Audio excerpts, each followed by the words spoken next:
Ito ang reading mo, Libra. Welcome back to our channel. Naway nasa mabuti kayong kalagayan while watching the channel. Sa channel reading, kayo nang balang magpalit-palit ng situation nyo sa reading ko.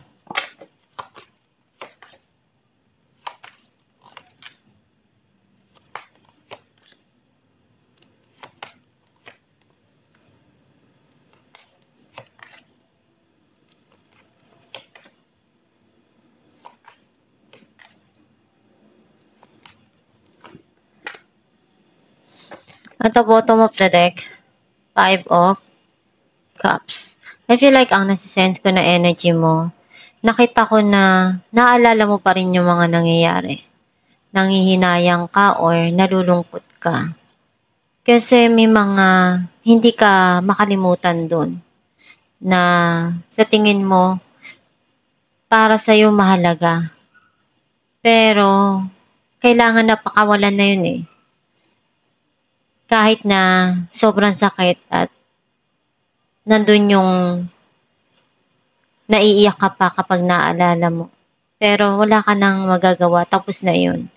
Kailangan mo nang pakawalan yun at one day may mga darating na para sa'yo na kailangan mong mas bigyan ng atensyon at pagtuunan ng pansin. Ang mensahe ng card mo, you feel stuck dun sa sitwasyon. May mga kailangan kang harapin na desisyon.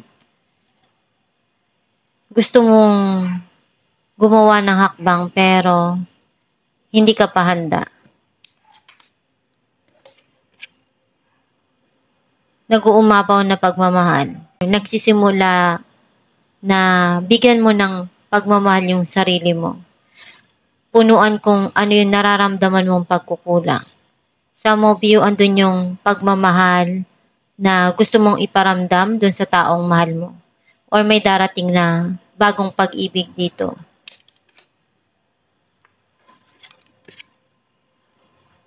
Marami kang pinagdaanan sa mga nangyari sa nakaraan.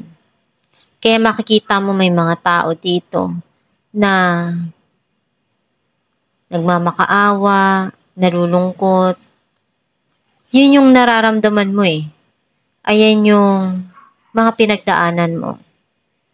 And ngayon unti-unti nang darating yung mga pagbabago sa buhay mo.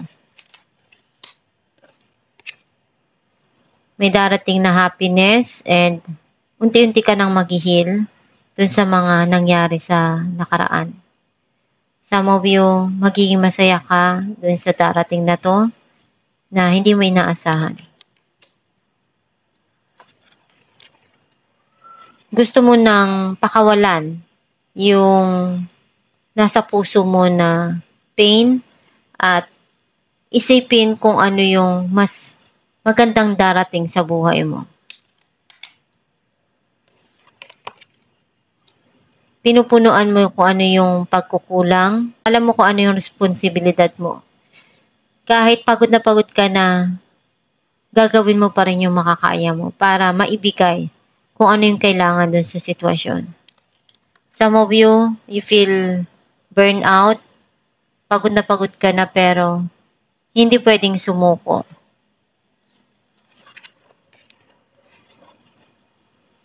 Tinatry mong makawala dun, makaalis dun, nakapiring ka, feeling mo meron kang hindi nakikita and tinatry mong hanapin kung ano yun.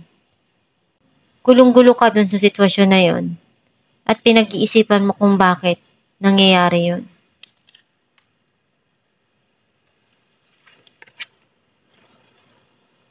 May tao na gustong makipag-usap sa'yo or ikaw yung may gustong sabihin. Some of you, may darating dito na communication. Clarify natin the Hangman, King of Cups and Five of Wands. Itong tao na to, mahal na mahal ka niya. Pero hindi pa siya handa na magdesisyon. Feeling niya na-stuck siya or hindi siya makagawa ng paraan para dun sa mga nangyayari ngayon sa buhay niya. Dahil feeling niya conflict or may pinagdadaanan siyang struggle. Some of you, andun yung pagmamahal mo sa mga taong mahal mo na gusto mong iparamdam. Pero feeling mo marami kang kakompetensya at hindi ka napapansin. Or gusto mong iparamdam yun dun sa taong mahal mo pero hindi ka pa handa. Clarify natin ang death. 8 of Cups and 4 of Cups. Andun yung regret mo. Kasi meron kang tinanggihan dito. Some of you, may darating na transformation sa buhay mo, malaking changes, and pwedeng merong offer na darating. Clarify natin ang 8 of Cups, the Tower, and King of Cups. Nagkaroon ng enjoy situation dahil nagkaroon ng pagtatalo, hindi nagkasundo. Kaya, kailangan mo nang magpahinga ng isa't isa or bigyan ng space yung isa't isa. And, simulan yung dumarating sa buhay na ibigay yung pagmamahal sa sarili. Or, kung ano yung sa tingin mo kailangan na harapin. Yun yung muna yung gusto mong pagtuunan ng atensyon. Clarify natin ang 8 of Swords, Knight of Cups, and 5 of Swords. May tao na darating sa buhay mo na gusto niyang baguhin or magpapabago sa mga paniniwala mo or sa nararamdaman mo, kung ano yung mga gumugulo sa isipan mo. Itong tao na to, ipapakita niya sa'yo na kung ano yung deserve mo, kung ano yung tama para sa'yo, kung ano yung kailangan na baguhin at ipakita sa'yo na pagmamahal, ibibigay niya. Clarify natin ang Ace of Cups, 6 of Swords, and Page of Pentacles. Gusto mo na kalimutan yung mga nangyari at magsimula uli dun sa mga dumarating sa'yo. Either pagmamahal sa sarili or magsisimula sa bagong pag-ibig. Gusto mong humakbang pero kailangan na one step at a time yung gawin para hindi magkamali. Clarify natin ang the Sun, 3 of Cups, and the Hangman. Magkakaroon ng pagkikita at pag-aayos or reconciliation. Pero pinag-iisipan mong mabuti kung magiging masaya ka pa dun. Some of you, may celebration na darating at niisip mo kung a-attend ka ba. Clarify natin ang 10 of Wands, 10 of Wands, and Knight of Swords. May darating dito na communication and marami kang ginawa eh. Some of you, clarity. Kung ano yung responsibilidad mo, binibigay mo palagi yun. Kahit na napapagod ka na, nagsasawa ka na, halos sumuko ka na pagod ka na. Pero, kailangan pa rin gawin kung ano yung kailangan doon sa sitwasyon. Some of you may darating na communication. Itong tao na to, hindi pa rin siya susuko. Gagawin niya pa rin kung ano yung kaya niya. Clarify natin ang Knight of Swords, the Chariot, and 10 of Pentacles. May parating dito na abundance. Andun yung long-term din na stability sa financial na mag-grow or kikita ka kung ano yung pinagtutuunan mo na atensyon sa trabaho or sa relasyon. Marami kang pinagdaanan sa buhay at marami ka ding natutunan dun. Isa yun sa inspirasyon mo. Some of you magkakaroon ng pag-uusap around the family. Pag-uusapan yung mga nangyari.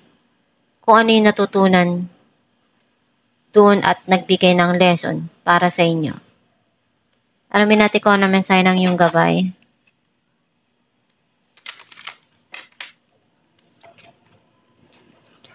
Blessing in disguise. What appears to be a problem is actually part of your answered prayer. You will understand the reasons behind your present situation as everything resolves. Trust in heaven's protection and infinite wisdom to answer your prayer in the best way. Ang mensahe ng iyong gabay na kahit ano yung dumating sa buhay mo na pagsubok or magagandang nangyayari, pareho lang yun eh. Blessing pa rin yun. Kung ano yung dumating sa'yo na problema, blessing yun. Kasi yung problema na yun yung rason na natututo ka sa buhay. Binibigay yun sa'yo kasi alam ng Diyos na malaking parte ng buhay mo is marami ka dong makukuha na pwede mong paghugutan na mag-heal ka, mag-grow ka as a person. Yung mga pinagdadaanan mo sa buhay, ayan yung magpapatatag sa'yo. Kung palagi masaya, wala kang matututunan dun eh. Hindi pwedeng ang buhay palaging andun ka lang sa isang sitwasyon. Kailangan palaging merong aral na may matututunan para maia-apply mo yun sa mga dumarating sa buhay mo. Minsan may kalungkutan, minsan merong saya. Ups and down, pero alam mo sa sarili mo na lahat yun blessing. At kung ano yung pinagdadaanan mo, isipin mo palagi na kailangan yun na maranasan mo. Mahalaga yun na dumarating sa buhay mo. And lahat ng mga pagsubok na yan, pag nalagpasan mo, yung mga blessing na dumarating sa'yo,